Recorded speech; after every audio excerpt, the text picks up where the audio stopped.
Hey everyone, I'm from North Dakota, and I grew up in this non-denominational fundamentalist church. The Washington Post liberal media said that we were a cult, but what do they know? So growing up, we were taught to love the sinner, hate the sin. I was the third boy out of 4 children. I really liked this love the sinner, hate the sin thing. I focused on the love. My role models were David, John, and Jesus, of course.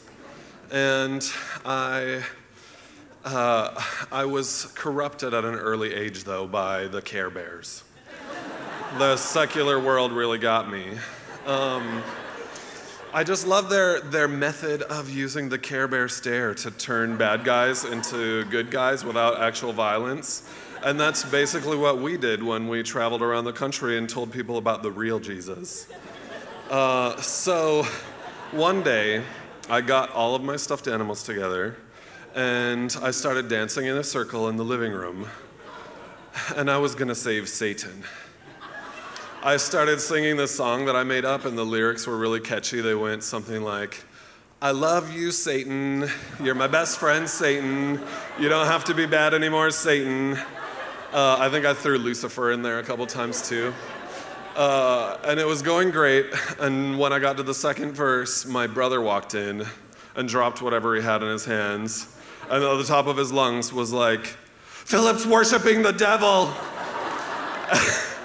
And my parents came, and they had this talk with me where they had to tell me that even though we were supposed to love everyone, and everyone could accept Jesus into their hearts, there was this exception to the rule where some people were too hard-hearted to actually accept Jesus. It was really hard for me to learn this exception to an actually kind of great rule. So another thing that our church taught was that we had to honor and obey our mother and father, one of the 10 commandments, and that you would live long. Because this commandment had a promise to it, it's the only one, they thought that if you didn't honor and obey your parents, you would have a very short life.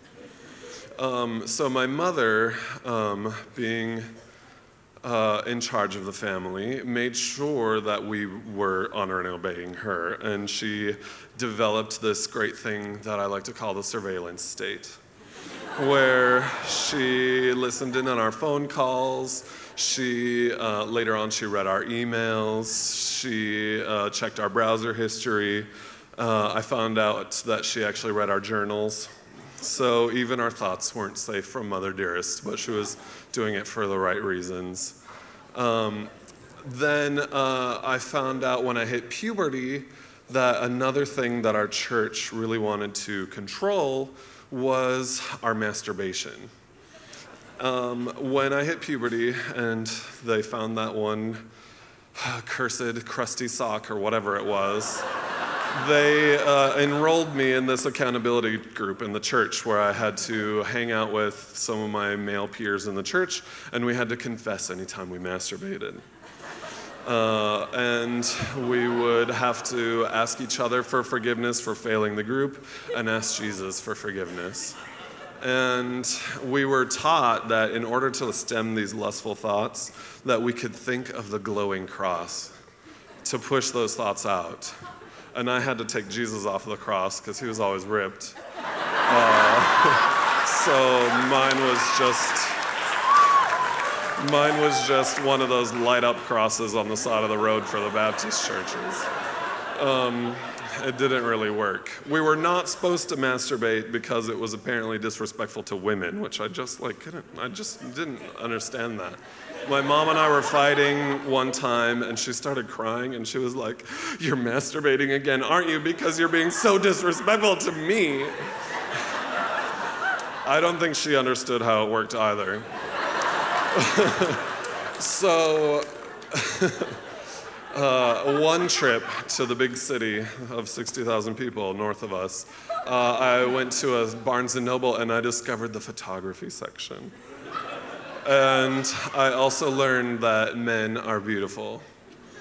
And then later on, what happened? So then I was on a trip to save the poor souls of Myrtle Beach, South Carolina, by handing out pamphlets on the beach, I heard one of my friends talking about how he had met someone in our church who struggled with homosexuality.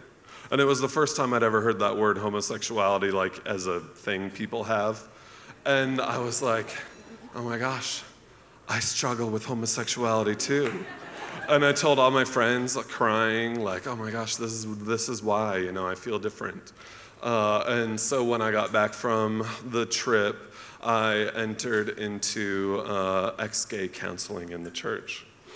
And instead of my peers, it was 2 adult youth group leaders, and I would have to confess to them every time I masturbated. And it didn't help that they were the most attractive guys in the church, so it probably made me a little masturbation crazed as a teenager.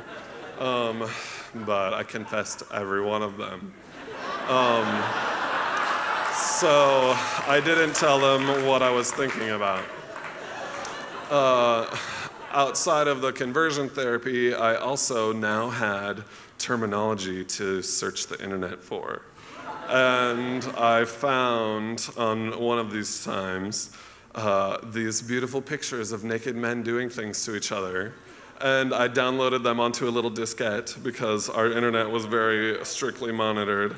And I took that little diskette and I wiped my browser history because I was smart by then. And I hid the diskette in the hall bathroom in the basement underneath a box behind some paper towels, and the box had like old soaps and a conch shell from some beach vacation in it. And my mom found it. I don't know, she had cameras. So I got to have this really great conversation where they plugged this little diskette that looked so familiar into the computer with me. And their question was, do you like this?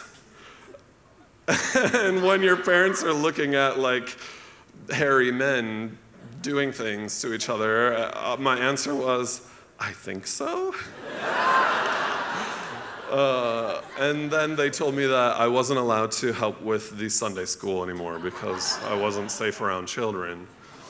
They also said our church, we weren't allowed to hang out with the opposite sex until the man was ready to support the wife. So after college, we couldn't date. And then because of this revelation to my parents, I couldn't also hang out with my male friends alone. So it just became really isolated, and ex-gay conversion therapy taught me to kind of hate myself in not a good way. And then when I got to college, I met some other actual gay men who didn't seem so hard-hearted to me, and one of them even said he was a Christian. And I got to know him, and so even though I was still staying at home because my mother couldn't give up control over me, I asked this guy out, I asked Joel out to be my boyfriend. And 4 days later, I knew I had to tell my parents because they were going to find out anyway. And so I told my friend Dave, he's here tonight actually, I told him, hey, I'm going to tell my parents that I'm gay. Like, I tried doing this ex-gay thing for several years and it didn't work.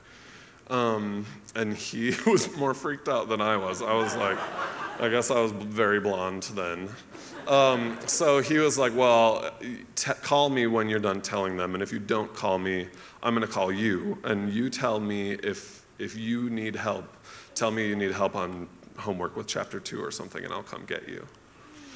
And so when I got home that night, I saw my mom and dad sitting at the counter, which was a really bad sign.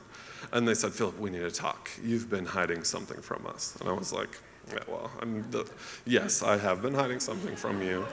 And I said, Mom and Dad, I started dating someone. And my mom was shocked, and she's like, you're not ready to get married. You need to break this off immediately. And my dad said, what's this girl's name? And I said, well, his name is Joel. And I almost ran away that second. But my dad's reaction was, you're full of shit, which is cursing for us was like huge. And my mom said, you're gonna get AIDS. And my dad said, I thought you had fixed this already. And for 5 more hours, we went over this. How could I do this to them? What was I thinking? All of the negative outcomes that it could be, and making sure that I actually wasn't just confused or whatever. Around 11 o'clock, Dave still hadn't heard from me, so he called. And I don't know how he got my mom to give me the phone, but he's like, hey, do you need help with homework on chapter 2? And I said, no, I'm still working on it. I'll let you know. And so about 1 a.m. when the conversation ended, my parents told me that I either needed to leave the house without a family and without any financial support, and if I took the car that they gave me for getting scholarships to college, that they would call the police and report it stolen. And that I would be on my own. Or I needed to dump Joel, quit all my theater classes because they must be the culprit, stop seeing any gay friends at school, and I would need to be accompanied by someone from the church or from my family anytime I left the house. Those were the choices. And I went to bed knowing exactly what I needed to do. I tried to run away before just because ex-gay conversion therapy is not as easy as it sounds. And it never worked out for me. And so they always caught me, so I knew that I just needed to leave that night. So I called Dave and I said, Dave, I need a ride. And I started packing up everything I could into 2 clothes baskets because, I was a college student. And I heard his friend's car get up to the driveway of our house, and the phone rang, and my mom answered first, and he hung up, but I ran up the stairs from my basement bedroom and out into the garage and handed him the first clothes basket and said, I'm going back in to grab the rest of my stuff, I'll be right back, just wait for me here. When I got back in, I saw at the end of the hallway, but by the top of the stairs, my parents' bedroom light turn on. So I jumped down the stairs, got into my room, got my last clothes basket, and when I left the bedroom into the hall, my parents were standing in the hall. And my mom and dad had this crazy look in their eyes. And my mom's 6'3", and my dad was right up to her shoulder, side by side. And they said, what are you doing? Like we hadn't had 5 hours of conversation just previously. And I said in the most soothing voice I could, because I was really scared, Mom, Dad, I have to go. I can't stay here anymore. And they said, no, you're not leaving. And at that moment I felt like an animal trapped. And I said, I have to go, I can't live here, I can't. And I started walking forward, and as soon as I got to them, my mom pushed my clothes basket to the ground. And in an instant, I pushed her to the wall and jumped past my dad, who lunged and tried to grab my legs. And as I slipped out of his grasp, I got to the stairs, jumped up, got out onto the road. It was negative 13 degrees that day in March in Thompson, North Dakota. And my friend saw me without anything, and I said, go, we have to go. So we jumped in the car. As soon as we closed the doors, my dad was in front of the car in his underwear. And then I yelled again, go! And my friend who was driving the car swerved around my dad. And we started driving out of my tiny little town, and I was watching behind the rearview mirror the entire time, waiting for them to follow and catch me. And as the lights of our town faded into the distance, I kind of saw my entire life go with it. And we turned the wrong way to make sure we weren't getting followed down the road. And went for a while, and I could see Dave's eyes on me, and Tyler was looking at me through the rearview mirror. And I looked up at them, and I said, I don't think I have a family anymore. And it just came out like a gasp. And they pulled over the car, and both of them turned around and put a hand on my shoulder, and they said, we're your family now. And it was the first time ever. Every time I tried to run away, my mom said, go ahead and run away, no one will take you in anyway. And this was the first time that, being myself, I found that people could still love me. And then I learned that I could make my own family from there on out. Thanks.